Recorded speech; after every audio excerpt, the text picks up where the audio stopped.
Is-seduta tal-Parlament ta' tlieta filgħaxija partikolarment waqt id-diskors tal-Prim Ministru Robert Abela kienet ikkaratterizzata minn tfixkilu tajjir dispreġjattiv min-naħa tal-Oppożizzjoni Nazzjonalista.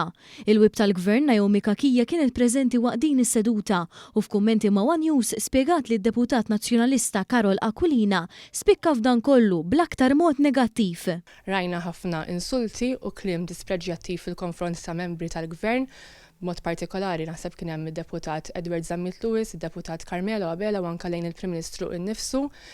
Fl-aħħar mill-aħħar il-Deputy Speaker kellu wkoll jissospendi għal xi ħin is-seduta, ġifieri qegħdin hemmhekk rajna kif ma kienx hemm mod kif tikkontrolla l-aġir tad-deputat ħlief li l-Kamra tiġi sospiża, u mbagħad rajna fl-aħħar tas-seduta iċ-cherry on the cake kellem il-Deputat Aquilina illi għamel dikjarazzjoni xokkanti, dikjarazzjoni li aħna tlabna li tiġi irtirata dak il-ħin, ma minflok irtira din id-dikjarazzjoni reġa' repetija. Il-Wip tal-Gvern komplet tispjega l-ħidma li trid issir min-naħa tagħha anke mill-Speaker f'ċirkustanzi bħal dawn. Hija tenniet li minkejja li numru ta' persuni jippruvaw ixekklu l-ħidma tal-Gvern billi jipprovokaw għandhom responsabilità lejn il-poplu Malti Wawċi. Seduti bħal tal-bieraħ ma tantx ikunu faċli għall-Wip biex tikkoordina l-ħidma għaliex ovvjament ikunu aġitati u meta jkollok inti wkoll nies li jkunu qegħdin jinstigaw bi kliemhom lid-deputati l-oħra jfisser illi x-xogħol tagħna jkun li żomm kemm jista' jkun il kulħadd f'postu, kulħadd kalm, fl-aħħar mill-aħħar aħna bħala Gvern